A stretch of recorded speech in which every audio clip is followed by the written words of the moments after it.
आइए आज एक ऐसी खौफनाक लोक कथा पर चर्चा करते हैं जो सच में आपके रोंगटे खड़े कर देगी। आज के इस विश्लेषण में हम हॉन्टिंग ऑफ द वेल यानी उस शापित कुएं की कहानी की गहराई में जाएंगे। ये सिर्फ कोई भूत प्रेत की कहानी नहीं है, बल्कि बदले, आत्माओं और इंसानी जज्बात के सबसे अंधेरे हिस्सों का एक सच्चा केस स्टडी है। चलिए बिना किसी देरी के सीधे इस कहानी के अंदर चलते हैं और देखते हैं कि आखिर एक आम सा गांव का कुआं मौत का सेंटर कैसे बन गया। सत्यानाश, पता नहीं ये किस किस को और लेकर जाएगी। देखिए, ये सिर्फ बोले गए शब्द नहीं है, बल्कि उस गांव वालों की बेबसी और पूरे खौफ की आवाज है। जब कुएं के पास से गुजरने वाले एक जवान लड़के की गर्दन एक ही झटके में तोड़ दी गई ना, तब अगली सुबह वहां खड़े लोगों के मुंह से बस यही निकला था। ये वो पॉइंट था जहां इंसानी उम्मीद बिल्कुल खत्म हो जाती है। तो आइए इस खौफ के साये को और करीब से समझते हैं। जब मौतों का आंकड़ा बढ़ने लगा तो गांव वालों ने वही किया जो आमतौर पर ऐसी सिचुएशंस में होता है। उन्होंने अपनी पुरानी मान्यताओं का सहारा लिया और सती आसरा बनवाया। अब जो लोग नहीं जानते, सती आसरा आमतौर पर कुओं या नदियों के पास बनाया जाता है ताकि किसी भटकती, गुस्से में आई महिला की आत्मा को शांत किया जा सके। उन्होंने वहां एक छोटा सा मंदिर बनाया, रोज प्रसाद चढ़ाया, लेकिन सब बेकार। ये सारे परंपरागत तरीके पूरी तरह से फेल हो गए। आत्मा का गुस्सा किसी भी हाल में शांत नहीं हुआ। और ये तरीके कितने बुरी तरह फेल हुए, ये इस एक छोटे से नंबर से पता चलता है, 5। जी हां, सिर्फ 2 महीने के छोटे से वक्त में उस कुएं ने 5 लोगों को निगल लिया। गांव वालों को तो लिटरली समझ ही नहीं आ रहा था कि वो आखिर किस बला का सामना कर रहे हैं। हालात ये हो गई कि सूरज ढलने के बाद उस रास्ते से निकलना पूरी तरह बंद कर दिया गया। लेकिन ये सब ऐसे ही नहीं हो रहा था। इसके पीछे था प्रतिशोध का एक अनुष्ठान, यानी बदले के लिए किया गया एक काला जादू। अब इस अनुष्ठान का जो तरीका था ना, वो सच में किसी के भी होश उड़ा दे। रात के ठीक 2:30 बजे घुप अंधेरा और माया नाम की एक औरत ने काले कपड़े पहनकर ये पूजा शुरू की। कुएं के बिल्कुल पास बैठकर उसने हल्दी, कुमकुम और यहां तक कि अपने ही खून का चढ़ावा दिया। एक नर कंकाल की खोपड़ी में किसी जानवर का खून भरा, उसको छिड़का, एक बंधे हुए मुर्गे की बलि चढ़ाई और धीमी आवाज में कुछ मंत्र पढ़े। ये सब कुछ बस एक मकसद के लिए था, और वो था उस आत्मा को जगाना। तुम्हें जागृत होना पड़ेगा, बलि स्वीकार करो। जरा इन शब्दों के पीछे की पावर और इरादे को समझिए। माया वहां बैठकर उस आत्मा से कोई रिक्वेस्ट या प्रार्थना नहीं कर रही थी, वो उसे फिजिकली मजबूर कर रही थी, एक हथियार की तरह इस्तेमाल करने के लिए। वो अपने किसी बहुत गहरे जख्म का बदला लेने के लिए इस अदृश्य शक्ति को कंट्रोल कर रही थी। और यहीं से शुरू होती हैं वो भयानक मौतें, जिसने एक पूरे परिवार को हिलाकर रख दिया। उन शुरुआती 5 मौतों के बाद उस आत्मा ने अपना असली टारगेट चुना, और वो था मंगल। मंगल की बड़ी ही बेरहमी से हत्या की गई। फिर ठीक 13 दिन बाद, जब मंगल की अंतिम क्रिया चल रही थी, उसका भाई राजेश मारा गया। और कहानी यहां खत्म नहीं होती। अगले ही दिन उनकी मां राधा की लाश उनके आंगन में पड़ी मिली। मतलब एक के बाद एक पूरे के पूरे खानदान का सफाया कर दिया गया।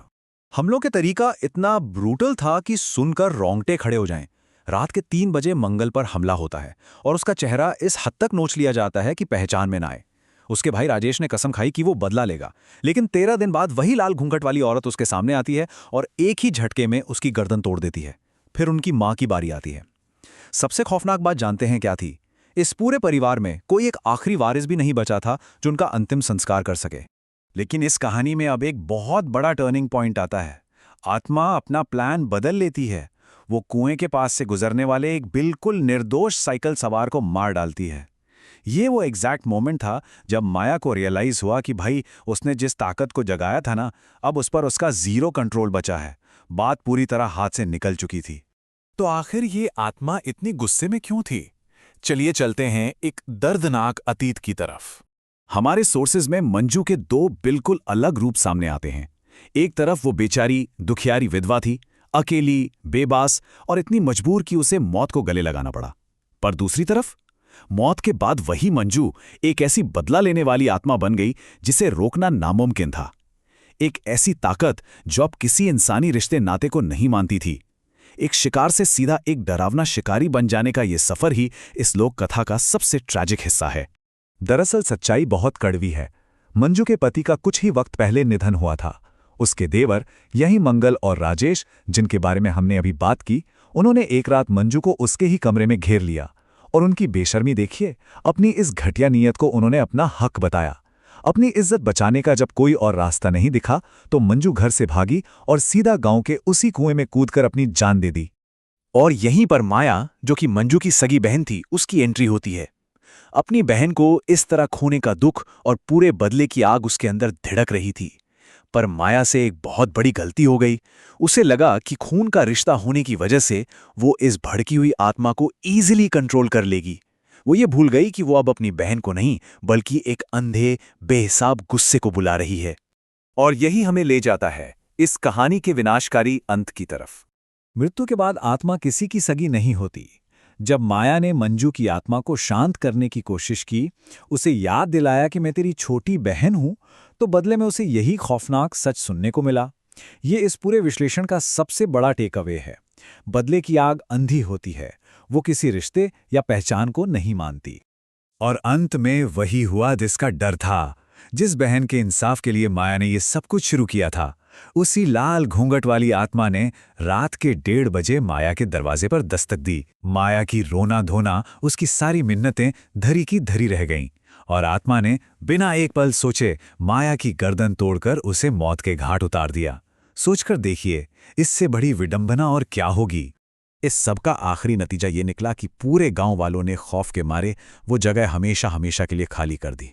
कहते हैं, लाल घूंघट वाली वो आत्मा आज भी उसी कुएं से बंधी हुई है। अगर कोई गलती से भी वहां चला जाए तो वो इस कभी न खत्म होने वाले श्राप का शिकार बन जाता है। ये कहानी हमें बहुत साफ शब्दों में चेतावनी देती है कि जिन काली शक्तियों को हम समझ नहीं सकते, उनके साथ खिलवाड़ करना कितना भारी पड़ सकता है। खैर, इस चर्चा को हम एक ऐसे सवाल के साथ खत्म करेंगे जो शायद आपको आगे तक सोचने पर मजबूर कर देगा। क्या बदले की प्यास कभी सच में बुझ सकती है, या फिर जो इस आग को लगाता है, ये आग उसी को जलाकर राख कर देती है?